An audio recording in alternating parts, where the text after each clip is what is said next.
Dans la nuit, les résultats se sont affinés.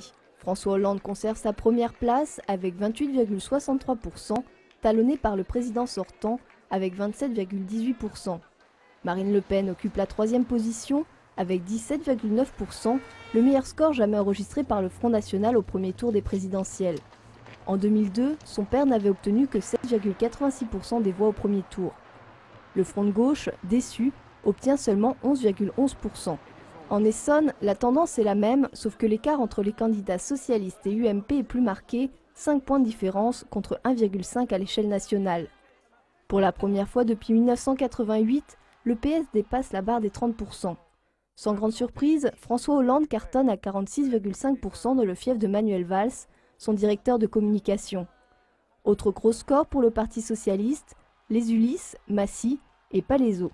Contrairement à son adversaire de gauche, en tête généralement dans les grandes villes, Nicolas Sarkozy remporte plutôt la première place dans les campagnes et les villes aisées du nord-ouest du département. Par contre, à Draveil, fief de l'ancien ministre Georges Tron, et à Longjumeau, ville de sa porte-parole Nathalie Kosciusko-Morizet, le candidat UMP n'arbore que la seconde place. Marine Le Pen est en tête dans 10 communes du sud du département. À Auvergne, elle dépasse même 35% des voix. Dans les autres villes, elle n'obtient que 15,3%. En 2002, le FN en Essonne avait fait 16%. Jean-Luc Mélenchon, élu pendant 20 ans dans la commune de Massy, n'a pas séduit ses anciens concitoyens. Seuls 15% ont voté pour lui.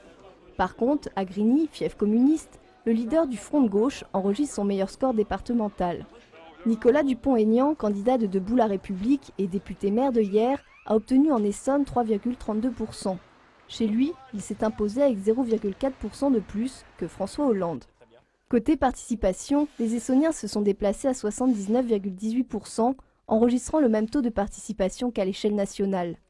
À noter, aux dernières élections présidentielles en 2007, la population du département était plus engagée puisque 87,08% avait été voté. Le candidat dont nous faisons la campagne depuis maintenant des mois est arrivé très largement en tête, encore plus en Essonne que dans toute la France, avec un score qui dépasse les 30%.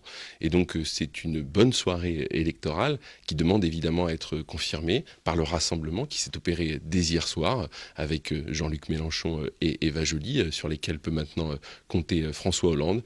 Mais il doit être également capable d'aller au-delà et d'appeler toutes celles et tous ceux qui souhaitent le changement à le rejoindre d'ici le 6 mai. C'est un score historique pour le Front National, puisque nous avons plus de 6 millions de Français qui se sont portés vers Marine, soit plus de 2 millions d'électeurs que par rapport en 2002. Donc voilà, c'est la continuité de cette formidable dynamique qui a mis en place Marine Le Pen et que nous allons continuer justement par la rencontre de nos compatriotes, puisque nous avons demain des élections, des grandes échéances qui se préparent, notamment législatives, puis les municipales. J'ai dirigé les campagnes pendant de nombreuses années et puis nous avons été donnés perdants en 2008, en 2009 et en 2010. Et à chaque fois, les observateurs disaient vous serez battus par 52-48, 55-45, 58-42. Bon, on nous disait ça avant le premier tour.